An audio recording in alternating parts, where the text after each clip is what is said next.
Yeah. So yeah, I'm having. So there's no wind issues at Chicago, right? Right. Oh no, sorry, there is. The wind's blowing in. Sorry, the wind's blowing in. That's what I was asking. Because the wind is blowing in. I mean, I probably was probably the best play anyway, even if the wind wasn't. Yeah, but it changes your hitting a lot. Unfortunately, that's what we got to figure out. Oh, you were going to be taking some hitters from that game. I mean, the Cubs are like the most popular, probably close to the most popular team on the slate. Right? Yeah, of course. I didn't know that. What do I know? I thought the Phillies were going to be. I'm not even popular. Yeah, the Phillies, but now people are going to be scared. But also, even in spite of that, even if the Phillies are, there's only 5 games, so the Cubs are. Like, I don't know if like you'll get 30% Chris Bryant or 30% Javier Baez or 15 or 20% Anthony Rizzo. I'm seeing all these guys that aren't starting. So Austin Meadows is out. Yeah. Christian Vasquez looks like he's out. So is Bogarts. Okay. I mean, these just. So for FanDuel, what I did, I only. I was originally going to stack Boston, but now I can't do it. The lineup is just too weak.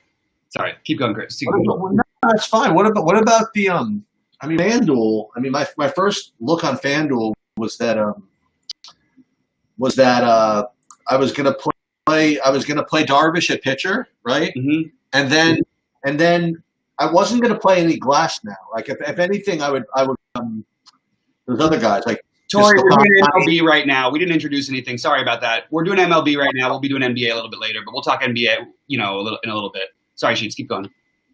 No, that's fine. My first look was that I was gonna use Darvish as my top pitcher, and then depending on how many lineups I was gonna play, my next tier was gonna be DeSclafani, Arrieta, and even a little Hart. I really wasn't gonna do like Glass now. Do you like him more? Especially with he's the second best pitcher on the slate in my opinion, in terms of upside, and Urias is right there. But yeah, I like on FanDuel. I'm just pitching Darvish. I'm not playing that many lineups on FanDuel. I'm not getting creative. If the wind wasn't blowing in, I was going to take a stance against Darvish today. As long as the wind keeps blowing in, I'm not doing that. I'm playing Darvish, and he's in one of my 2 big DraftKings lineups too. I'm going to send a little tweet out to get let people know that we're doing this right now. Yeah. Some people are popping in as it just pops up on their thing. But so what were some of your other plays on DraftKings then? Let's talk about that. So let's talk about DraftKings. So I mean, you could try to go game by game, but the way I looked at it, I started with the pitchers, and again, oh, by the way, yesterday I did not win in baseball, and I did not win in basketball. I did not win in anything. Actually, the only thing I won in was hockey. It's like retarded. I got crushed in basketball on DraftKings and won a little bit on FanDuel. Did you? Yeah, and I got crushed in baseball on FanDuel and won a little bit on DraftKings. Yeah, I you know what? When you said, when you were talking about Buxton, I looked up and I saw that you were in the top 10 in the big one on DraftKings, and then the Twins just didn't score anymore. Man, it's dude, it was a wild beginning. I really thought it was going to be the night where maybe one big one goes down because it happened exactly the way I wanted, and then they have that 254 max entry. So in 2 of those, I had the twin stack with Sano, and then one of those with Buxton, and then the other one in the 777, I had Buxton. I didn't have Sano, and Hoskins just kept doing nothing. I had him as a one-off in there. I had him. Yeah, it was a one. I think it was a one-off in there. But it was just like after the Buxton home run, it looked great. Then Jordan Lyles just doing nothing. I think if Jordan Lyles gets like 20 fantasy points, I'd probably finish like third or something. Still wouldn't have won it. But for a while, it looked like if Jordan Lyles got us 20 fantasy points, we would have run away with it. It was just how well I did. While I did the four lineups that cashed had Eric Lauer in them at -8. Oh my god. I really still don't understand what that play was about. Not that I'm not just results oriented. I do understand he threw more pitches. I know you said it yesterday. I know it just didn't make any sense to me. And you know what bothered me though is people got onto it.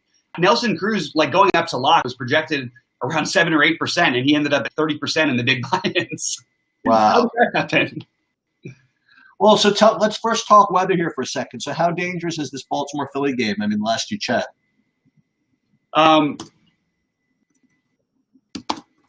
So it looks horrible. Oh, well, then we just probably won't even play it. What does Roth say? Is it orange? Yeah, orange. Okay. If it plays, you have the best stack of the slate, in my opinion, in the Phillies. The weird part is, so now you're in a weird spot of like trying to decide, is this a way to get off of maybe play Phillies at lower ownership? So basically I'm going stack or nothing in that game. If it ends up just getting delayed and if the storm's clear, then we'll know by Roth. We want to be out of here by hour 2 because I do want to hear the weather report. It's the one thing we can't bring you here on our channel, unfortunately. But we will talk through all the strategy. It's just I like to get out of here a little bit early just so I can hear the weather report from Roth. Reading it is not the same thing as actually hearing it for me because you can interpret somebody like you always say with me, Sheets. If I say I don't really like Westbrook as much tonight, it probably means I don't like him as much. If I say I like him a little, I like Westbrook. You know I love him. I don't know.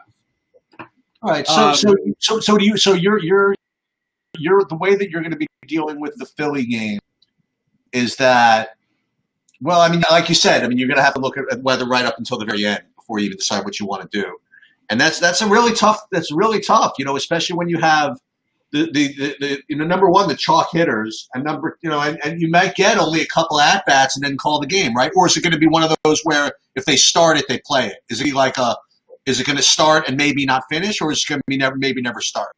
It's up in the air.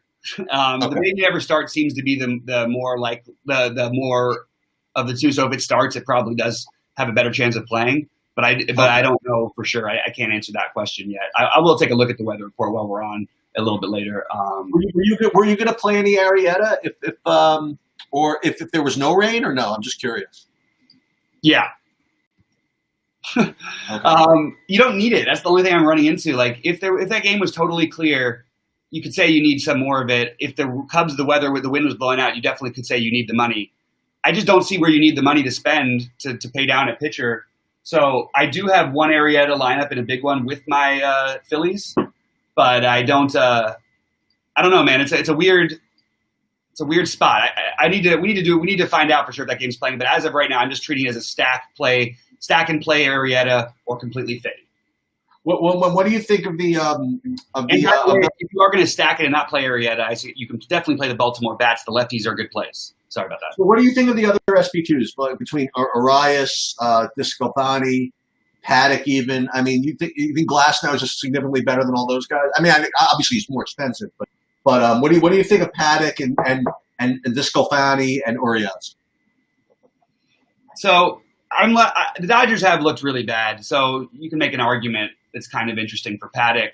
I hear a lot of people talking about stacking the Padres. I don't care if that works for you tonight or not. That's just, in my opinion, just a dumb play. Like, you're not going to get that low of ownership, first of all. People see the lefty-righty. You have a guy who never gives up home runs or any power to righties at all on the mound in Urias, and a pretty good bullpen behind him. It doesn't really – it's everybody acts like, oh, yeah, these Padres go nuts. Look at what happened last night. Everybody said that Gonsolin would be the worst thing ever. Gonsolin was the best pitcher on the slate by far. So I'm just going to throw that out there. This love of these Padres, yeah, sometimes they're good, but don't get crazy with it.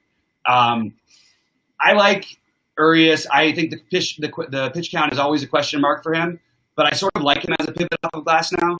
I think he'll be lower owned. The problem is he's not going to be that much lower owned. So You're not getting the same pivot value. But the truth is, Glasnow got blown up in his last game. But it was against the Yankees. We can forgive him for that. You know what I mean? His first game back, they eased him in against Atlanta. And in that easing in, by the way, he threw 72 pitches, struck out 9 guys in 4 innings. He got massive upside. He struggled against Baltimore.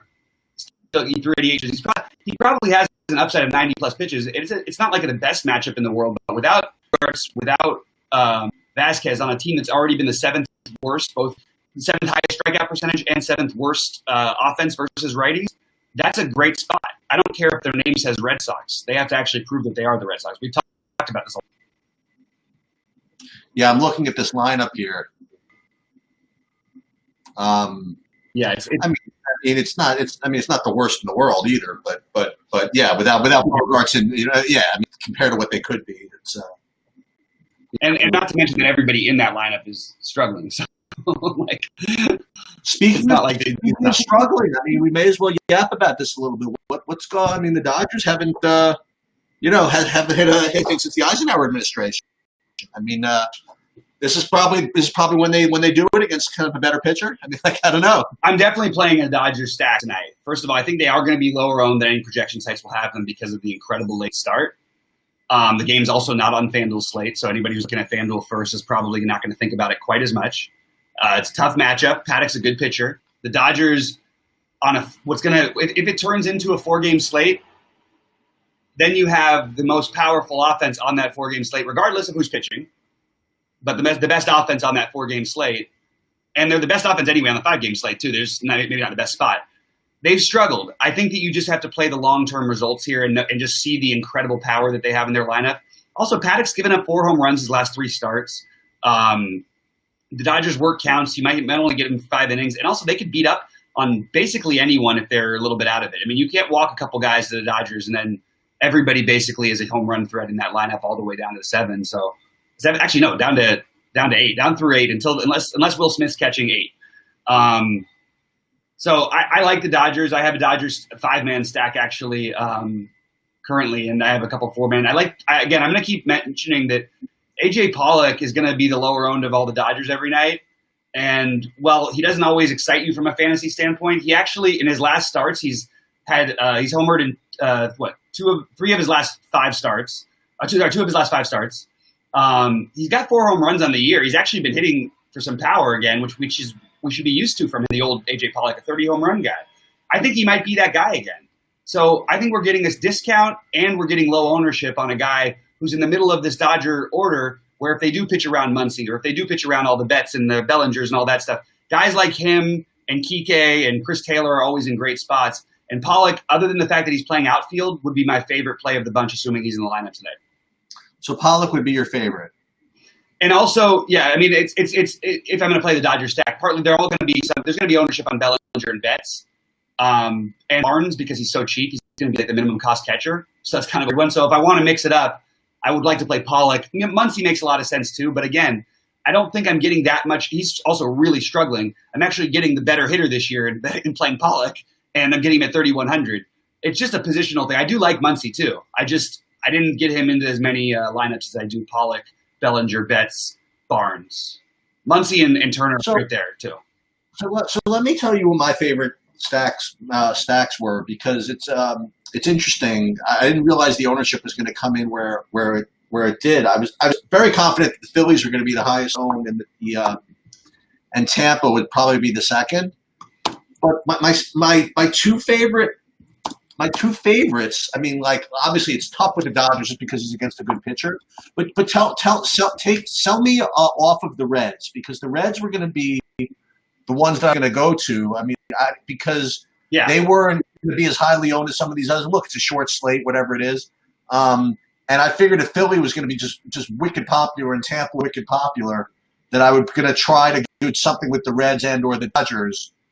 If I were going to go chalk with the pitchers, that being at the time was going to be Darvish and maybe Arrieta. But now maybe I will go Darvish and Glasnow or something like that. Mm-hmm. So what do you think of the Reds today? I like the Reds quite a bit, but I also think Trevor Williams has been good. I mean, look, we're talking about a small slate, but Trevor Williams has been good.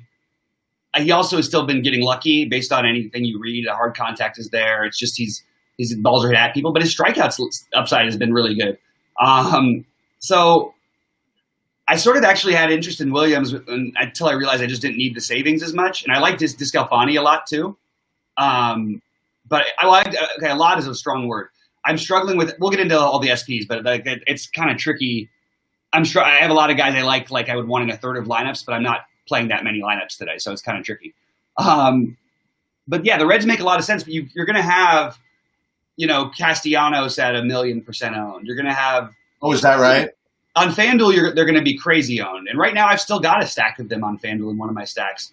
I think what you do is you try and play Winker and Senzel or something like that to try and get a little bit different with your stack because those guys are going to be the lower owned of the bunch, but still not that – like Senzel won't be that low owned. So I like him. I mean, I think this is actually, to me, the more I'm starting to think about this day, maybe it is a really just completely, especially if we lose the first game, forget the stacks at all. Forget the stacks entirely. Try and put together a lineup of your favorite individual hitters. That's interesting. And you'll get mini stacks in there. You know what I mean? And then maybe you make one little pivot or something, make it more of a 2 combo stack kind of a thing. Is sort of what I'm looking at doing right now, because it is kind of tricky. You know, we didn't go game by game, so I guess I'm a little bit bouncing around, but that's why I think maybe we really should just quickly go, assuming that Baltimore plays, and just say what we like the best and go through it. Okay. You don't want to do it? We don't have to do that. No, that's fine. No, that's fine. That's fine. What's up, Gangsta Gator? Just said hello in chat. They don't even have a starting lineup yet for the Phillies, right? What's that? Doesn't look like they even have a starting lineup yet for the Phillies, right? We don't have a starting lineup, but we can assume who's playing pretty much. All right, so I mean, they rate to be just significantly, if they play, they rate to be significantly the best hitters relative to value. And Eshelman is, you know, he's actually wasn't the worst pitcher in the world in his last start, if I'm not mistaken. But you know, in a short slate, the Phillies do kind of. It's kind of weird to say the Phillies stand out. You know, it's kind of weird. But in any case, you go with. I mean, Harper's 5,400. He's expensive, but Jay Bruce again is 3,800. You know, one of these days Hoskins will do something. Again, the DraftKings price people, they're like, I tell you, man, he's not that good. You guys can all keep playing him. We're just going to keep him down here. I guess he's got to do something eventually. But who did you say that about? About Hoskins? Oh, Hoskins. Well, he's been terrible. Yeah. Yeah. It's not him. He's just been really, really bad. I don't know. Are these guys all that great? You know what I mean? Like Didi's at 4,700. McCutcheon's 4,300. I mean, well, now in some way. I mean, like, do we really have to play these guys? Well, they're not going to be. I mean, to be honest, now they've become the best tournament play on the slate, because I'm looking at ownerships and they're dropping everywhere because of the rain. Right? What's that? Yeah, because of the fear of the rain. So the stack becomes better.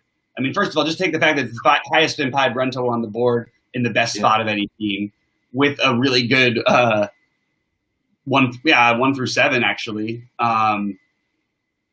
So, you know, if you're looking at, I don't want to play pieces of this game. I'm not going to do that. I'm going to play pieces in my other stacks where I'm worried this game's going to go away. Let's see, we've got the some of the Stake Kings guys. I love the Stake Kings guys, but some of the guys who stake every night, they'll write me. He just asked me, how did I do in the PGA Tour thing? I'm going, it just started a few hours ago. How am I supposed to answer that question? Yeah, I already lost. Don't worry about it. No, I'm actually doing okay, or at least I was, but somehow I made one weird move. Anyway. My Harmon is doing well, but my Koepka thing is not exactly. Oh, yeah, that didn't work for me. I knew it was a not make the cut to me, or like maybe he's going to win it all. That's what I was thinking. Where did he end up? +2 or something? I actually didn't see where he. I mean, dude, I've been crunching numbers. I can't even tell you what it's a little tricky, but yeah. So I think this is a stack or fade game. I think the priorities are the main hitters on the Phillies.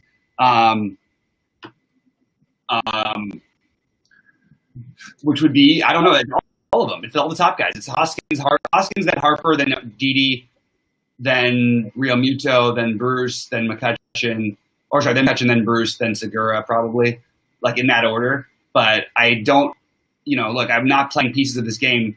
It's sort of like an incredible, like, the thing to try and think, oh, well, what if you just take pieces of this game only? That would be interesting, because not many people are going to do that. Probably a little bit too much with this serious rain worry.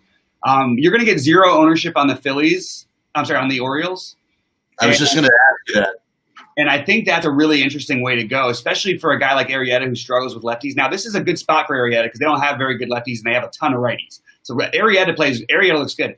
In fact, if they were a part of the 4-game slate, not the 5-game slate, I think on FanDuel, if you were going to play this game and you were going to play Arrieta, I think you could even use a bat against him because of the way this slate is. It's only a 4-game slate on FanDuel already because they don't have the Dodger game.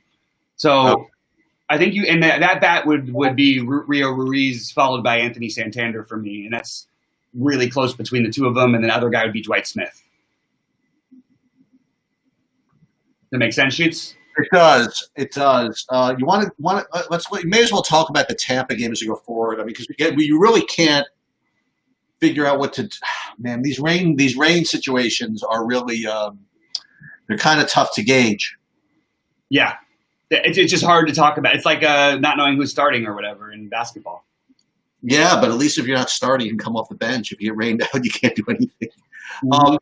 Yeah. So, all right. So let's talk about Tampa and Boston, because I will tell you this: if the Philly game does rain out, I mean, Tampa becomes just uber chalk, right? I mean, like if they weren't already.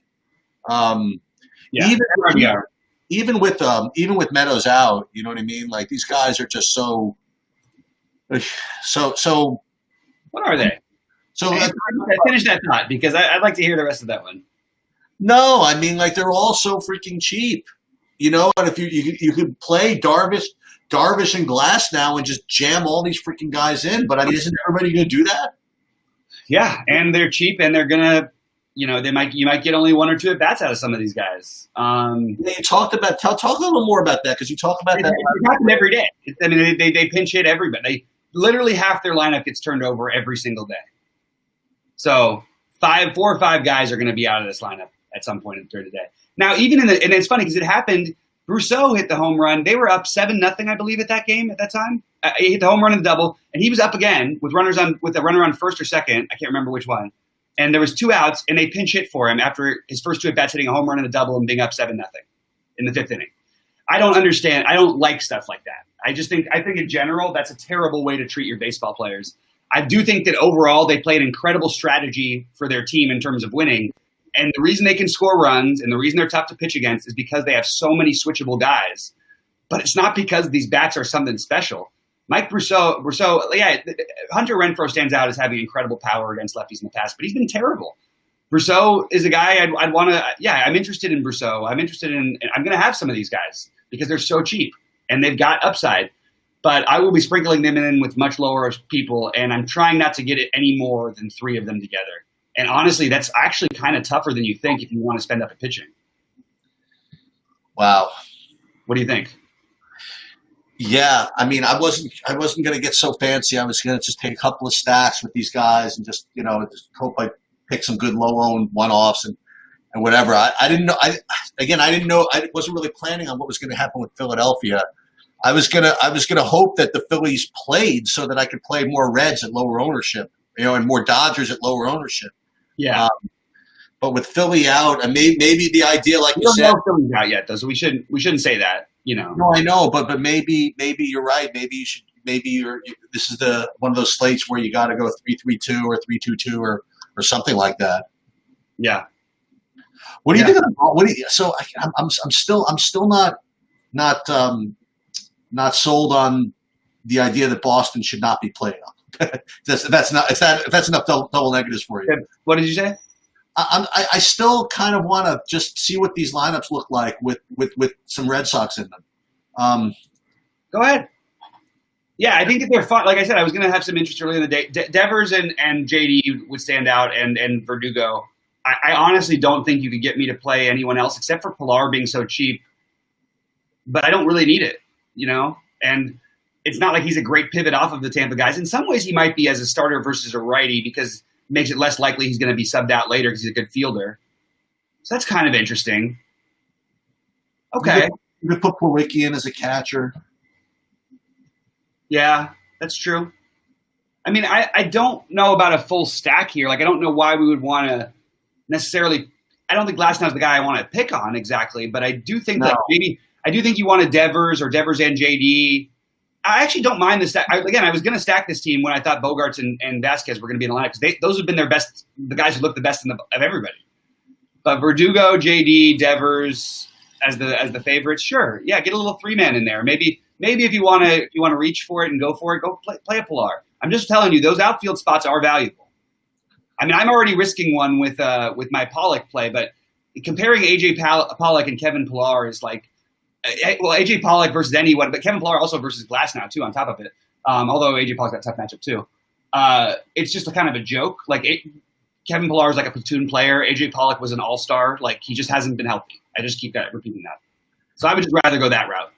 Am I just overthinking things with this? Because I keep looking at Glass now, especially with Arietta. I say with Arietta out, okay, with the prospect that Arietta will be less popular. Let's put it that way, because of the rain risk. Yeah. That the ease that you can get both Darvish and Glass now. Glass now with the Tampa value is going to make Glass now so popular that don't I want to just do something with these Red Sox? Sure. Who are you going to pitch? I'll pitch Discofani. I mean, that's fine. Yeah, that's fine. Right? I mean, yeah, I mean, just I like the thinking. It's not like these Red Sox are going to be unowned, just so you know. This is not going to be. Right, everybody's going to be owned. I mean, but yeah, exactly. Well, let's leave this here for now. Yeah. So let's talk about the Pittsburgh game. You mentioned kind of in passing that you may have had interest in Trevor Williams as kind of a pivot or something like that. Are you off of that? I mean, it's only 5,800. Do you need that savings anywhere or no? I don't need the savings, so it doesn't make a lot of sense to me. Okay. The weird part is that Discofani is a more talented, better pitcher. Don't get me wrong. I want to make this really clear. But if you factor the matchup and everything, they're sort of the same in this spot. Like, Cincinnati is a more dangerous offense with more power. Pittsburgh strikes out a lot less and gives you a lot less upside. So my thinking is a little bit you could try and flip it and try and get the low-owned Trevor Williams. He could outscore Discofani. But do I need the savings? No. I don't know. It's probably unnecessary for this slate, is what I would say. But I think that it's an interesting play. So, are you interested in any Pirates hitters at all, or no? Yeah, I like Josh Bell, which I don't usually rate him very high, but I have him highly rated today. He's going to be, somewhere in the teens probably. Okay. I think that you can play these Pittsburgh guys. So here's the thing I would say. So if we're going to play the Boston guys, Boston's been struggling. Pittsburgh's actually been, hit or miss or whatever, but they also are going into for them, this is a huge stadium park upgrade playing in Cincinnati, which actually plays better than Boston does these days, and actually a lot better. They have a lot of potential power in their lineup. Well, not a lot of potential power, but some potential. Gregory Polanco has not put it together at all this year yet. He's going to be unowned, and this is a guy who, was a top prospect, top guy before he got hurt a few years back. Brian Reynolds, always one of my favorite little one-off-y guys. Picking a few of these guys against Discofani might be an interesting way to go if you're not playing Discofani. And I think I would side with them. They have more guys that I have medium interest in. The Red Sox have a few guys I have some interest in. That makes sense. You know what I mean? Like I like Devers and Martinez and Verdugo a little bit. And then I like Brian Reynolds, Polanco. They have more of the mid-tier guys that I kind of like. Adam Frazier. These are all guys that I'm considering. But I probably won't play a bunch of them. I just think that they're an interesting, to get some pieces of a lineup that's going to be unowned, because I do think people are going to play some Discofani, and I think mostly people are going to play the Cincy bats in this game. I like your idea, by the way, that if you're going to play Cincy, to play guys like Senzel and Winker. Yeah. Yeah, on DraftKings, Senzel's really cheap. So there's another one for the Red Sox thing. Like, I'd rather play Senzel at similar ownership at 3,200 with some of my Reds than I would the other guys. You know what I'm saying? Yeah. Because at least you're differentiating your structure. Or on a total flip side of that, if you've got a 4-man stack with 3,200 left or 3,300 or 3,400 left, and you've got a 4-man stack already with Cincinnati, maybe that's when you play. Instead of that, maybe you throw in either A.J. Pollock or Alex Verdugo. Maybe Alex Verdugo would be an interesting play if you don't have Glasnow in that lineup. That way it'll be different. That way the people who did play Senzel, and then you just hope they outperform Senzel. Because if somebody had that same 4-man stack or a similar one, they would have and they had that much money, they would put Senzel in there. You just do the opposite. You see what I'm saying? I do this all the time. Let's talk about the Chicago game. All right. So we both agree that that Darvish is a really good play. He's going to be really chalky, but he was a good play with the wind being neutral, and with the wind blowing in, he's even a stronger play. So you mentioned that the Cubs are going to be somewhat popular. Who is that going to be? Because I really wasn't going to get to a lot of them. They were going to be, I mean, they would be. So right now they're the highest projected team. Really? Higher than Tampa? Much, yeah. I mean, like everybody's over 20. Like, so Javier Baez they have in the 20s. Contreras, and by the way, this was higher a minute ago. They must be getting the weather. Contreras almost 30, Bryant 25, Schwarber 15, even on a lefty, even though he's pulled out of the last game, he probably won't play.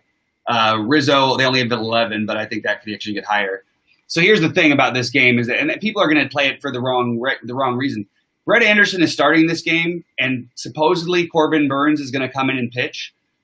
If I knew Corbin, or if that was going to happen after one inning or something, I would 100% just play Corbin Burns here. I think that he would be an awesome low-owned play. I love him here. He's got great strikeout stuff against a team that strikes out a bunch. Has been really, really bad against righties. But everybody's projecting this matchup as if it's against the lefty. So all these guys like Bryant and Baez, and I like Baez either way today, by the way. I don't even mind him when the wind comes in a little bit. If it's not crazy, he's a guy I always get some of anyway on a small slate. But the other guys, Bryant, Contreras, and they're all cheap too.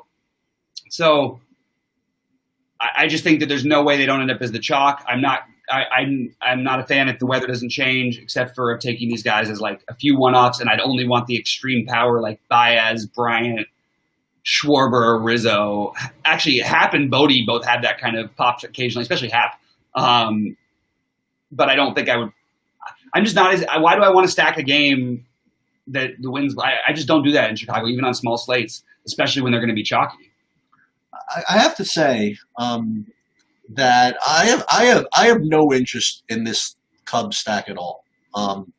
For number one, the win thing, and number two, everything you just said. I mean, like, who wants to stack against the Milwaukee bullpen? You know what I mean? Like, who needs that aggravation? And what you just said about the about Anderson possibly being relieved by Burns, and that's what happened in their last game. Last game. Yeah. Anderson was in for an inning or whatever. Then Burns pitched like 75. Anderson pitched 3 innings the last time he pitched. Or whatever. But Burns replaced him. He went up to 75 pitches, right? That's a massive difference, though. Because if you're going to pitch 1 inning, you can get 2 at-bats against the lefty if you're at the top of the lineup if Brett Anderson pitches 3 innings again. Especially at 3.2 or whatever he pitches. So I don't know what they're going to do. I'm going to tell you what's wrong with the What's wrong with what you said? What's wrong with speculating on Burns? I love the speculating on him. It's a 5-game slate, man, with a lot of chalk. I mean, like, I think that's a. No, I love it. I think it's a really clever play. I just don't understand what he's going to do. I honestly don't. I don't know what role he's going to fill. If Brett Anderson throws 3 innings, he probably only pitches 2 or 3. You know. He's not going to come in for 5 innings after a guy throws 3 innings. No. And Brett Anderson, by the way, in his other outings, he's gone 3 2/3. I need to get a pitch count on him. Yeah, man. I don't know. It's I'm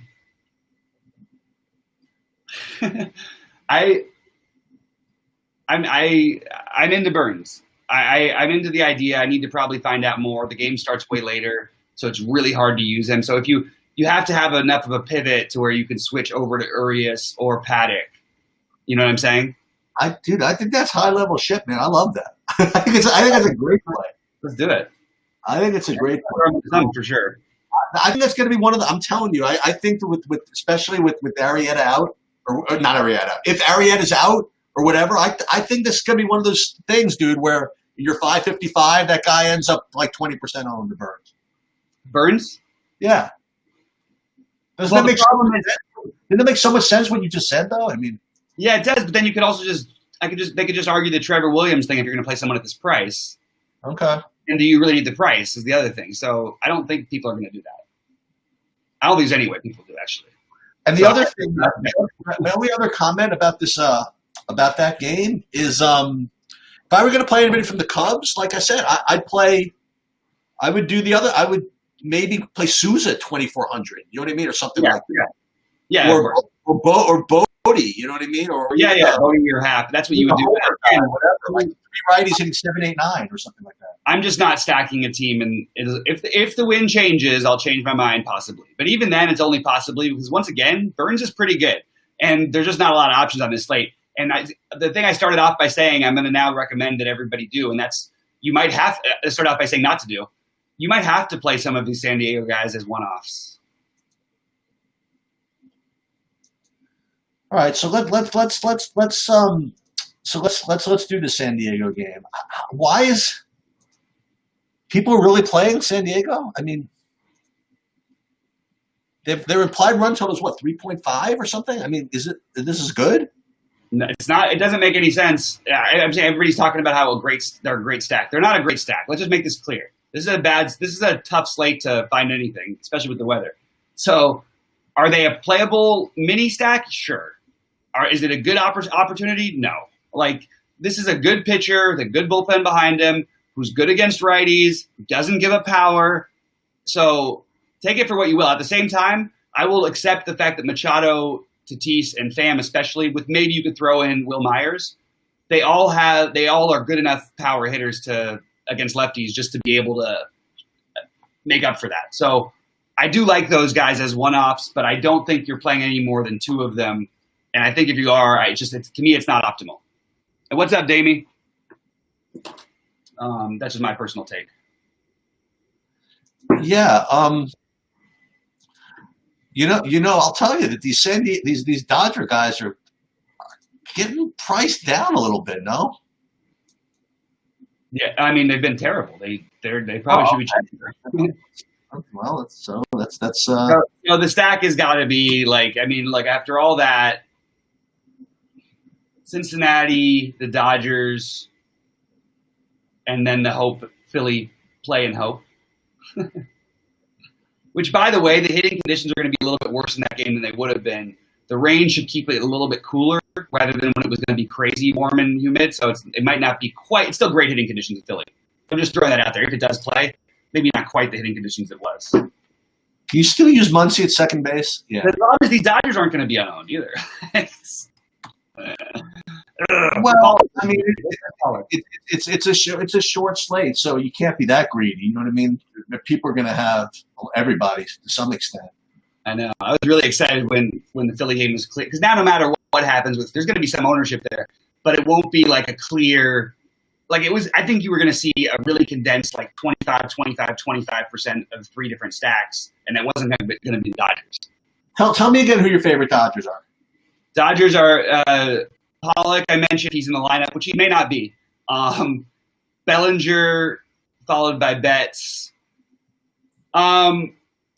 These righties have been better than the lefties have lately, but I would still put. I mean, Jock, Justin Turner, Muncy. They're all right there together. I always have a little bit of a soft spot trying to get Muncy in while he's especially affordable. And I don't think you're fooling anybody with any of these guys. Justin Turner has looked pretty good lately. Jock always worries me because of the potential shift. The one thing is it's the weirdest thing. So this is going to be a hard one. Let me tell you if this makes sense. I like to play Jock or other guys who are less likely to be subbed out in mini stacks when the pitcher's probably going to be willing. Like they're going to give him he gives it 4 or 5 runs. They're going to let him go 5 innings. You know what I mean? Because that means right. Jock is going to probably get his 3rd at bat at least, maybe 4. Maybe he stays in the game if they're up by enough. You know, So that's why I like Jock a little bit better tonight than I normally would in these stacks. But it's Bellinger, Pollock, Betts are my favorites, and then the other guys are just beneath them. I like them all. I just think you're getting Pollock, whether it's Pollock or whether it ends up being Kike tonight. You want to get some exposure to those guys. Also, Matt Beatty or Edwin Rios, whichever one's batting 8th tonight, left-handed. You can take a shot with them. The whole Dodger stack is pretty much at the bottom. They all have enough pop to where they're justifiable in stacks, except for Austin Barnes. But tonight you kind of have to play a little bit of him because he's the minimum cost catcher, and he works. There's no standouts as catchers go without Real Muto. Well, let's give you a little bit of props, by the way, for yesterday. Your number 1 catcher call, I think, hit a home run. Austin Nola, right? Austin Nola, and also, well, my play of the day hit 2 home runs. How about that? Don't I get credit for the Buxton? Buxton is, I mean, that was a lot. That's easy. That's like chalk. I was like, actually said it. I put my money where my mouth was. The guy was in like, out of $9,000 worth of lineups, he probably was in like 40% of my lineups, or 35%, somewhere, whatever he was in. He was in 75% of my twin stacks, and that was the team I was going with mostly. So, anyway, it would be really if they let Corey Seager, if Corey Seager got healthy again. Yeah, there's a chance he could play. Again, it sucks because it's like Paddock is a good pitcher. He's a guy I like. It's not a fun slate. People said this was going to be a fun slate. This is not a fun slate. But we will have to shift over to basketball pretty soon. Sheets, do you mind if I leave just for a couple minutes? I got to go run and take care of a couple things. I'll be back in like 10. Is there a way to leave and come back on the stream? No, I could. If people are interested in what I got to say, they can hang around. Yeah, and then I can jump back in. That's what I'm saying. I'm yapping. I'm just talking to myself and building lineups. I'm fine. Awesome. All right. Well, you do your thing. I'm going to jump back in 10 minutes. Is that cool? It's fine by me. Awesome. I'll be let me see if I find the. I think I just need to click on the link again when I leave. What's that? I just think I just need to click on the link again. Oh, I got to remember to do that. Yeah. Where's my? You sent it to me. I'm all good. I'll just pop back in when I can. Okay. I gotta just find my. Yeah, you're good. Let me see if I have any questions in here. Hey, what's up, Danny? What's up, Gangstigator? So I'm essentially just struggling with building these baseball lineups. We just went through kind of the game by game, and we're gonna. Bobby comes back. We're gonna talk about basketball, but I got other stuff going on. I also have horse racing action going on. Let me see. Did that start off yet? Let me just see something. This is like extra super bonus coverage here. So I have Woodbine action, Indiana Downs action. Indiana Downs actually is just off right now. Let's see. Let's give you a little live stream of Indiana Downs action. If you want, you guys can root for the 3. Oh, it's 3-5. I don't want you to root for the 3. Basically, I have everybody else anyway. So that's there. I lied. Woodbine not for a while. Saratoga, maybe in 10 minutes, I'll give you guys a little live, so we're not worried too much about that. So I was trying to kind of get off of the chalk here with the baseball, and we still have to kind of look at the weather report. As a matter of fact, let me see. Actually, no, I'll wait for Bobby to come back and get an update. So like this build right here, this is able to get Darvish and Glass now without taking any Phillies and limited access to Tampa. What I did was I played basically a 5-3 with the Dodgers. And remember, the Dodgers is kind of island game out here. So if I don't get the lineup I want, I can always kind of screw around with this. But I want to see what some of these other pitching builds look like without Glass now. Because what I want to do is I was doing before, like if I get rid of Glass now and replace him with Scalfini, what that will allow me to do, among other things, is get those couple of Red Sox that I kind of wanted. So like here, you get a little leverage against Glass now, putting Martinez in here, for example. And then here, if I don't want this, Pollock over here, then I could go, who is it, Verdugo, right? That was and then I maybe get Devers also, and Devers would be the third base. If I even need to do that, right? So here you could go Martinez and Verdugo, and you get a little bit of leverage against Glass now, and then you don't have to play a Dames. You could just stick with what's his name as a Rousseau as a one-off, and kind of move up a little bit. I'm not exactly sure who I end up playing yet. I guess I have to ask Bobby who his favorite one-off is. I mean, maybe Chris Taylor ends up getting the start at shortstop, or maybe Kiki ends up getting the start at shortstop, which would be kind of interesting. Then I can keep my LA stack kind of pure, and I get some Red Sox stuff in there, kind of leveraging against Glass. Now, as a matter of fact, I'm going to save. This is kind of one of my builds. So you'll see I have 3 entries in this slap hitter here, and this kind of defines my builds, right? So I have 3 different builds. The slap hitters, I kind of like the the biggest buy-in, this 3-entry max thing. So what I'm going to do, I want to do another one. Hold on. I forgot. So I'll put that in the 15 as well. So let's edit this one again. So what did I do? I went to Discalfani and Brousseau, right? So let's do that again. So let's again put Discalfani here in the pitcher spot.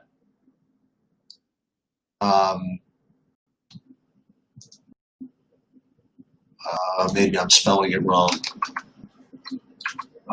So Discalfani in the pitcher spot. And then what I'm able to do is then I can not have to play at Dames. I can go ahead and play. What was I going to say?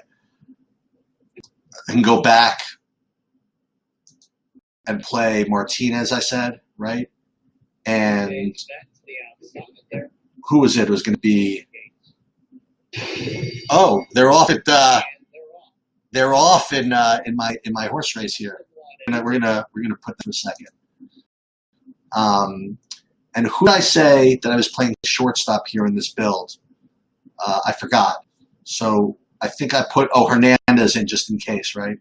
And then what I did was I got rid of Pollock and I replaced him with Verdugo. Was that it? Yeah. So this is going to be again my anti Glasnow deal. So let's put this in here.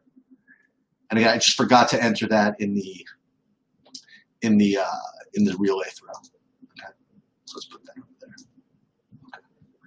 All right. So now the next thing is, hey, what's up, David? Oh, thank you for that. Hope you either made money or at least were in a position to make money.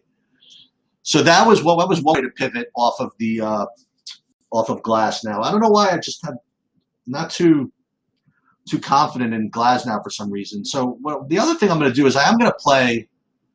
Just so I don't forget, I am going to play something with Arias. Now, again, I don't know if anybody's going to go to him, considering, like I said, that apparently the Padres are going to be somewhat popular. So this is really tough to pay up for both of these guys, but you can certainly afford it, right? So again, you have these Tampa guys that are taking up some ownership. So like for now, let's get rid of him. And now we can replace him with one of the Cub guys. Like if I wanted to play Chris Bryant as kind of like a one-off, I can do that. Let's put him in for now. It's going to remind me to play some Urias. But it's not going to be one of my main builds. So it's not going to make max. It's not going to make my slap hitter. But I want to put it in at least one of the kind of the lottery ticket events. So I have a main build with Discalfani and Darvish. I have a main one with Darvish and Glasnow. And I wonder if I need to do, just in case, a Glasnow Discalfani build, just in case Darvish doesn't do well. I mean, because Darvish can be wild at sometimes, right? I mean, there have been some instances where he's been a little fishy. But what I think I'm going to do is, I think I'm going to do it in just in the lottery ticket event. So let's just do that. Let's get rid of Darvish just in this build, and we'll put Discalfani here. So we'll have a Discalfani Glasnow over here, and then what you could do is get off of this Tampa chalk because we can spend more money now, right? So now if we want, we could play some Cubs. But again, I wasn't too big of a fan of the Cubs, and again, it all depends on what happens with these Phillies. So if you want, you could, for now, put in, you could put Bruce Harper in here. You could put, whatchamacallit? What happened to, Hoskins is out? Wow, that's new. Oh, so no wonder all these guys are starting to not be as popular. I didn't realize that Hoskins was out. Maybe it makes these other guys a little bit lower owned, but I don't want to play Neil Walker. So you could play Philly as a one-off here in a Discalfani Glasnow lineup, and you can get a little chalkier. But again, I don't know if I want to play these guys into the wind, right? I just don't think I'm interested. Now, if you want, you could play, some of the San Diego stuff. Like you could play Tatis. Actually, it's not so easy to play Tatis, and he's 5,400.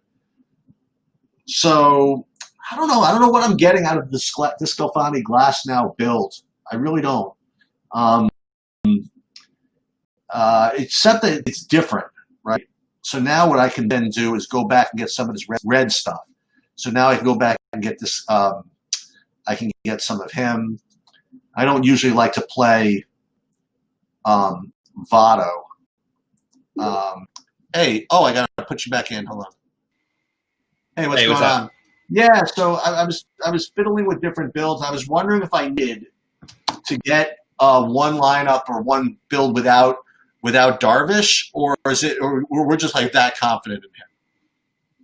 Yeah, you could definitely do a build without Darvish.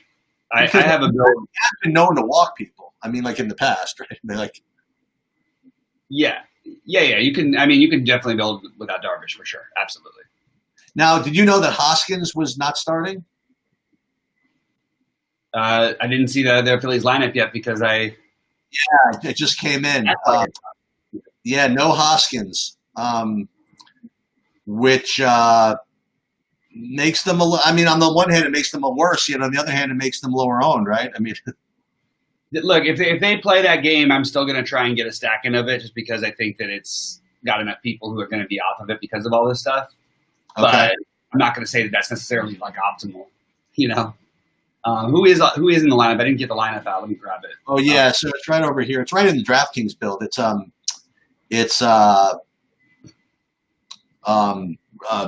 McCutchen leading off, then Segura hitting second, then Harper hitting third, then Real Muto D. They got Walker 8, Roman Quinn 9, Bruce 7, and Alex Bohm at 2,700 hitting sixth. Yeah, I don't know if I'm going to do that one, but I guess you could.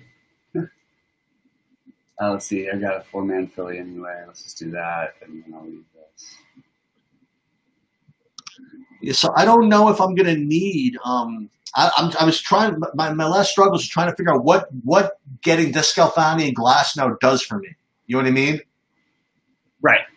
I don't know if it gets me that much. I mean, what does it get me to spend up? You mean DeSclafani? Wait, Glasnow's not cheap though. I don't know what you mean.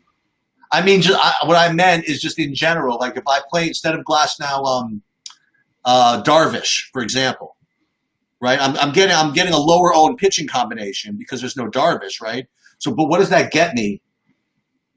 I mean, what does that allow me to do that I couldn't do otherwise? I guess just to get lower owned guys, right? I mean, lower owned pitchers. Wait, say that again. No, I mean like so. My main bills is going to have are going to have here. Let me just go back. So my main bills are going to have Darvish and DeSclafani and Darvish and Glasnow. I did one Darvish and Urias thing just to remind myself to do it, a little bit of that, especially if the Padres get a little bit chalky, and Urias is kind of tough to play at that price. And I was just considering whether I also wanted to get some lineups with without Darvish in it at all. And so that's what I was struggling with when you were. Gotcha.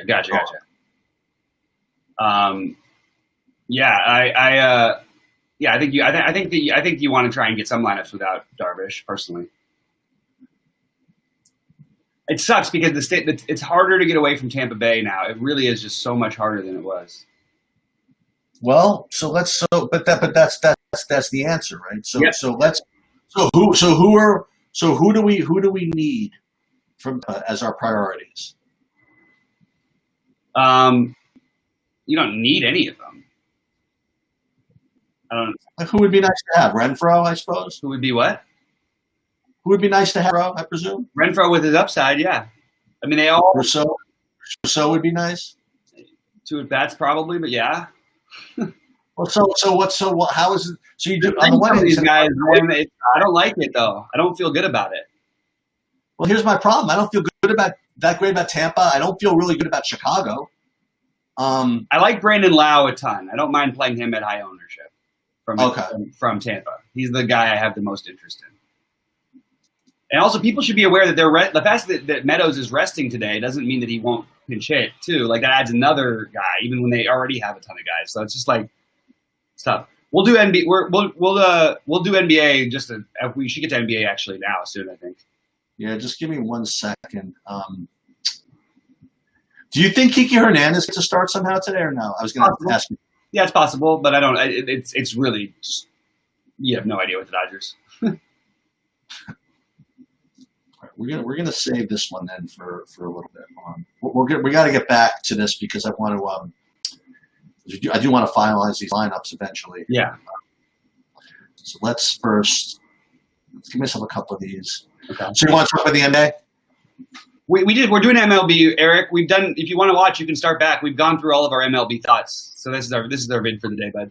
Okay. So here's the So Eric, here's the summary of MLB. So if you want, what I say, Bobby, is fine. Sure. So Darvish is the top pitcher. Glasnow's probably the second best pitcher, and you can compare the two of them, pretty easily if you play Tampa guys. No problem. What's that? Right? Oh, no problem, Eric. He said, sorry, he just got here. No problem. Yeah. And the Phillies we're going to be really cheap and really chalky, but there's rain issues, and now there's Hoskins out, which makes them a little less important to get in.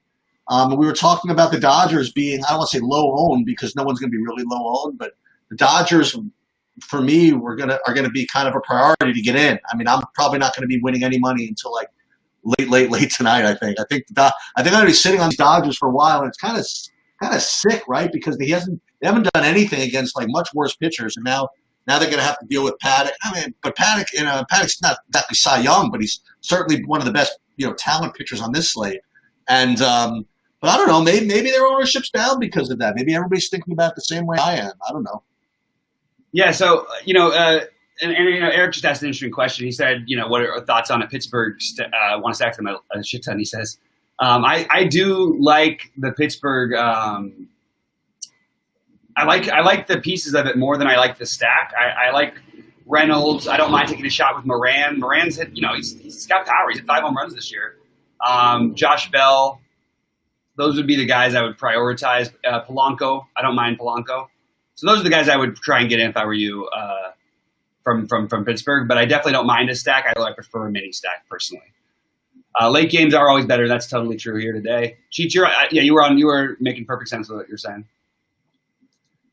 Yeah. So. But yeah, Brandon Lau is my priority second baseman today, so I have him on both sites as my guy. Let's see. He's got 4 starting pitchers: Darvish, Williams, Burns, and Glasnow. Yeah, I'm with you, bud. But Williams is. I don't mind playing some Descalfani, even though I don't like it that much against the low strikeouts. But I would go. I mean, if I was playing a bunch of lines, I would get Descalfani in the mix. I would if that game plays, I would get Arrieta in the mix. But yeah, I definitely don't mind those guys. All right, you want to switch over to basketball? Yeah, let me finish this one thing. Come back to it, I says. But you can start talking about basketball if you want. All right. It's an interesting slate. It's the first time I'm ever going to make the you can fade Damian Lillard argument here at high ownership, as I've been playing him at no ownership until the last slate when we played him at high ownership then too. I think this is a perfect spot to get off Damian Lillard. I don't know that I'm going to do it, because I'm trying to figure out what else I'm going to do, and it's a little tricky. But I don't see myself – I see a path where he's not the guy here. So to me, what I'm going to do is get some CJ McCollum on DraftKings, where he's going to be lower owned, and it's it's a bigger slate.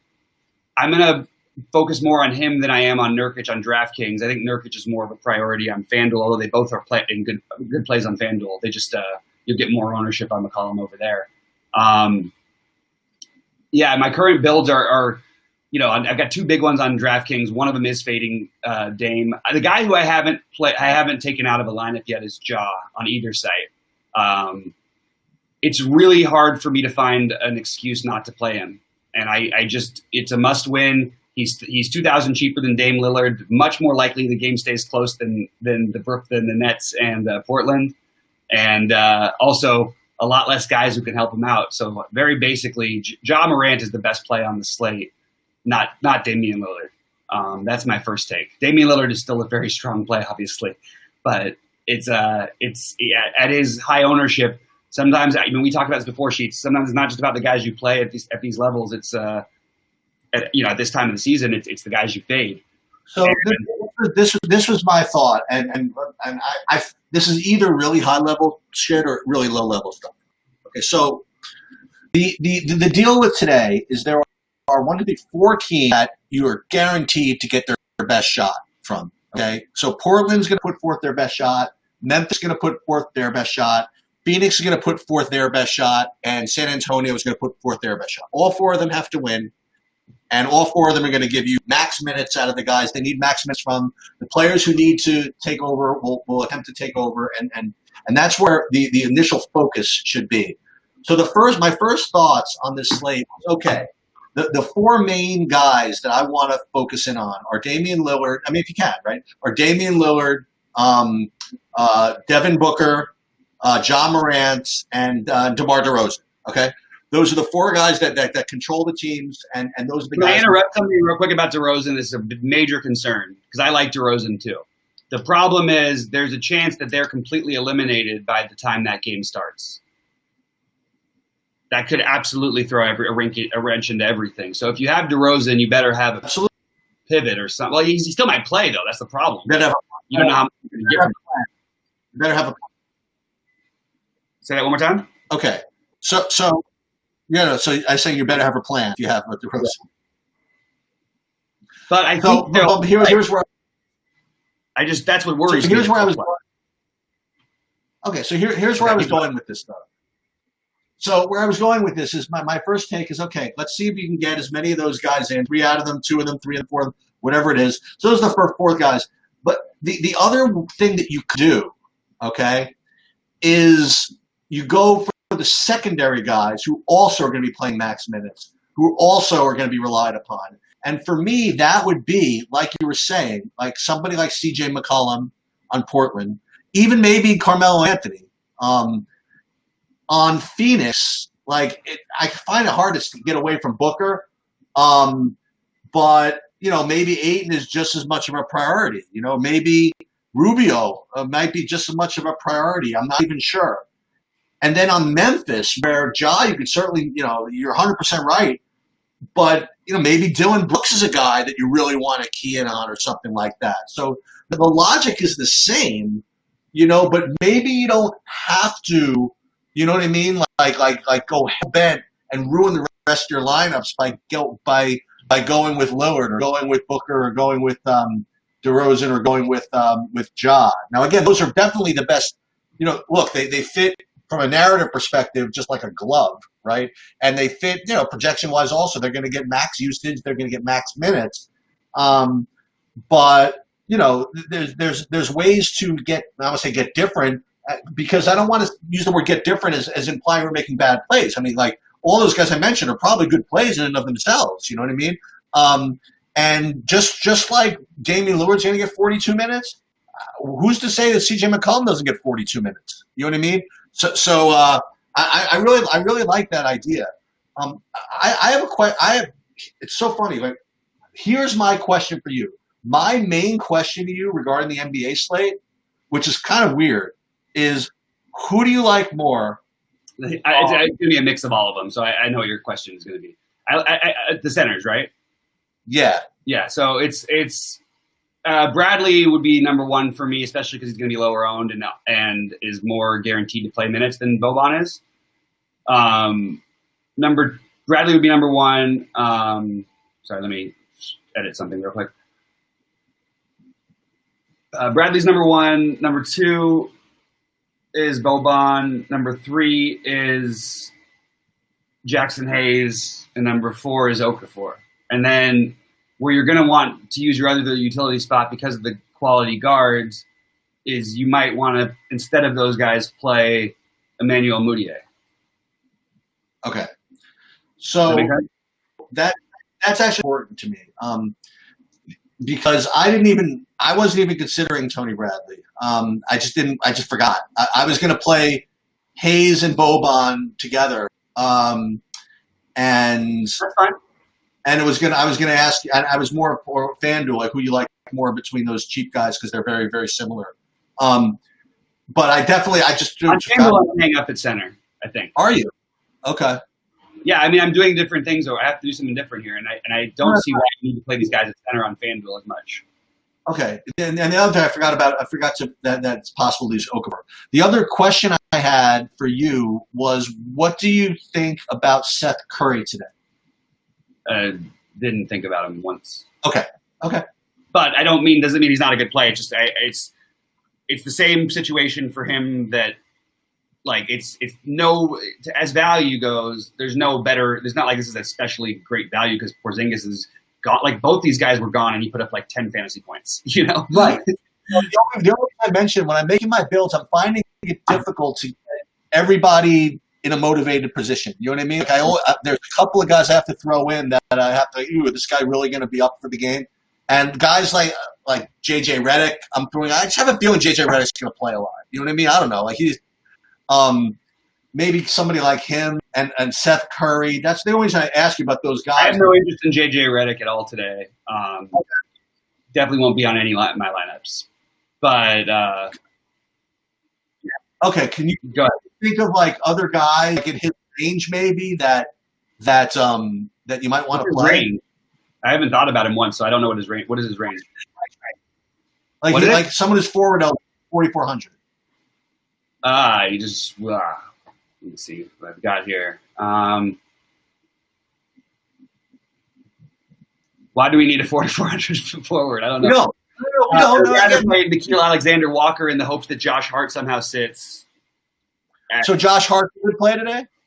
No, I don't. I didn't know. I said the opposite. I said if Josh Hart sits. Okay. I don't know if he will or not. I don't know what's going to happen with New Orleans. So let me share with everybody here my ideas for the NBA, and you tell me your thoughts, because my guys are Lillard, Booker, Morant, McCollum, Brooks, just the main starters, DeRozan, and this is on DraftKings, and Ja. Like I said, I was also playing a lot of Brandon Clark, basically the guys from Memphis that I think are going to be in there. And I was going to play those cheap centers, Boban and Jackson Hayes. And on the Phoenix side, I was going to play Booker, and I wanted to make sure he was playing, but I was into Cam Johnson today, to play a lot of him. And those are like my main things. I was only going to play we were playing 6 lineups here on DraftKings. I was going to ask you about Nurkic. So that's like my overall view at the end of the slate. What do you think overall about the NBA? Really hard question. I sort of went through it, like, Ja. I'm not fading him. CJ, I love as a play today on DraftKings. I mean, they're all DraftKings specific. Brandon Clark's a great play in sort of the middling range. I do have some DeRozan, although I'm nervous about it because they could be eliminated. Boban, Jackson Hayes, Tony Bradley, Emmanuel Mudiay. I'm sort of rotating those guys right now and having a little bit of trouble deciding which between them. Mudiay is the least interesting of them all, but he is on my list. Okay. He's the least interesting because we don't know what's going to happen with that situation, but I think there's a chance it could end up being really good for him. So I can always leave money out there and use Bradley if I don't want to use him at the end, if we don't hear about anything from Utah before 3:30 or 6:30 Eastern. I like the Brooks idea. It's basically what you said. I like playing Mikal Bridges today, whether or not Cameron Johnson plays. The minutes are so secure. He's another middling guy I like a lot. So I'm trying to get some of that exposure, and I'm trying not to play Dame and Booker together. And I'm trying on DraftKings, and I'm trying not to play. I'm not going to not play Ja. I just said that. So I'm trying to get it where I'll play Ayton separate from Booker on DraftKings. I don't mind them together on FanDuel. Yeah, that's basically where I'm at. Can you get is Mudiay isn't somehow shooting guard eligible, is he? Mudiay isn't. Sorry, say that again. Mudiay isn't somehow shooting eligible. I don't know. I don't know, man. I'll take a look in a second. I'm sorry. It's really hard. I'm talking to myself. Oh no, my fault. I'm just trying to figure this out here. Yeah, so I really have very, very little to kind of tweak here on again, the only thing based on our conversation is I guess I don't really want to play Seth Curry, I suppose. You I can mean, play I him. don't know. I actually didn't even think of like I don't think about him as much on these kind of things because I have no idea if he'll play minutes. I have no idea why he would play minutes, would have a big night or anything. Nothing lends itself to me except for it's his former team. They play fast. He can make threes against Portland, but like I don't know why they would even play this game. Like Who's starting? Let's put it this way: if we're going to play Seth Curry, I think we need to play Luka. Because if you're going to play Seth Curry and think he's going to have more secure minutes, Luka's going to play way more minutes. And if Luka's going to play minutes, then all of a sudden he's a great play at his price with no ownership, which we don't really think he's going to. So why would we think Steph Curry's going? Seth Curry's going. You see what I'm saying? Who do you think's going to get minutes from Milwaukee? I don't think it matters. They have 11 guys. As of right now, I'm treating it like it doesn't matter at all. Okay. Because it doesn't. I mean, the only guy who would matter would be to me Frank Mason because he can break a slate. So I guess Frank Mason getting some exposure to him is a good idea. I don't really know who else I'd want. All the projected minutes are literally like no more than 22. Middleton would be an interesting, like, what if they actually let him play 30 minutes or 28 minutes or something? So would Bledsoe be. And by the way, Bledsoe, because they're bringing him back, is maybe in play. Because he's actually does seem to have like a little bit of a higher, he'll play more minutes than he played the blowout run the other day. And he's been at 30 minutes. I think they've been trying to get him back to that. So they might let him go out there for 30 minutes again. So Bledsoe could be a sneaky tournament play. Who do you have at DraftKings in your shooting guard positions? Dylan Brooks, C.J. McCollum, Devin Booker. Yeah. I don't think they have anybody else. Let's see. Jefferson Hayes. So how do I get? So instead of this movie, this is a bold play with Frank Mason here. George Hill's out. We've got Connaughton still there. Steven Chen is in. Yeah, I would like to get some Frank Mason exposure. It feels volatile.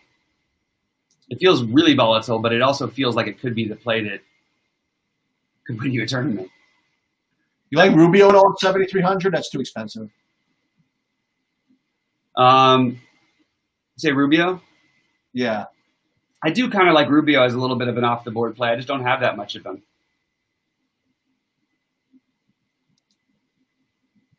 The cheap forwards, I'm running into issues. I think what I've got now, I'm putting like Niang in there. Wait, who do you have? George Niang from Utah. I'm just putting the Utah potential value in because that's what makes the most sense to me. And I get a little bit more time. Oh, okay. So you don't know if they're going to start or anything. They don't have any, Donovan Mitchell's projected to play 20 minutes. Royce O'Neal, 20 minutes. Joe Ingles, 20 minutes. So there's going to be minutes to go around at the guard spot. Clarkson will play probably less too, 20 minutes. The guys who aren't part of the team are going to play the minutes, I think. But Niang, I feel like just because of the way he plays, they'll give him more of a chance. And I think he's actually got some upside. There's also Ono, which I'm not going to but I'm not going to play him. I do think Niang could end up being like a seriously good play tonight, and I feel the same way about Moutier too. What position do you get for Niang? Small forward, power forward, huh? Yeah. So maybe it's a reach here. So I like Bradley. I don't know. Maybe that's not a reach. I don't know.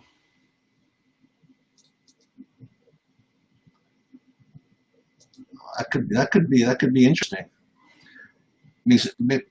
Well, it makes me not have to play Rubio. Which like Rudy Gay is interesting in that game too, depending on what happens. You know, I like Cam Johnson too. I'll rotate him and Booker a little bit, but I mean him and Bridges. But I do prefer Bridges to Cam Johnson here. Oh, do you? But I like both of them. I think Bridges is a better play, but I'm going to have some of both. What's the difference in price here? Pretty close. Is he 5,300 somehow? That would be nice. Small forward. He's small. Oh, he's not small forward. Oh, I have both of them in one of these lineups. Okay. I guess I have to. I'm almost done. I want to get one more with Bridges, and then I think I can go with the FanDuel. You're not into Brandon Clark today, huh? I said Brandon Clark. He's Okay. I think I had him 100%, I think, or 90% or something. Yeah, I'm 83, which, I mean, it's only 8 line, whatever. Yeah, it's a lot. I like Brandon Clark a ton. I like the team. I like Joe Val too as a tournament play. What do you think about? Okay, I want to go to FanDuel for a second because a little different there. So you're paying up. I gotta change all this stuff. You're paying up center. You're saying, right? On FanDuel currently. And who is that going to? I like all of them, but I like Joe Val. So I'm paying up for center in one of these, and I'm using Nurkic, so I can definitely change that. You like Sarge today? FanDuel is fine. Okay, that's where I have him. I mean, it could be out. Could be, you know. So it's hard to know what his rotation is going to be or how it's going to go. He's been playing well.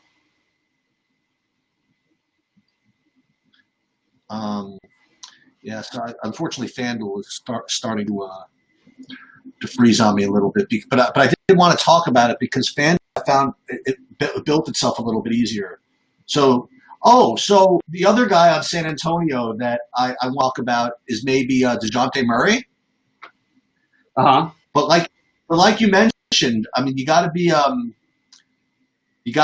the I want to say bar risk. You know what I'm saying? The it doesn't matter risk.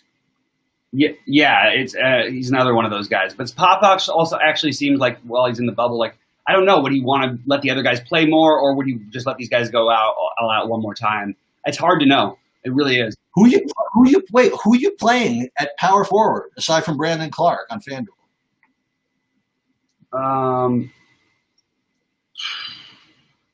Currently Yang and he'll be eligible.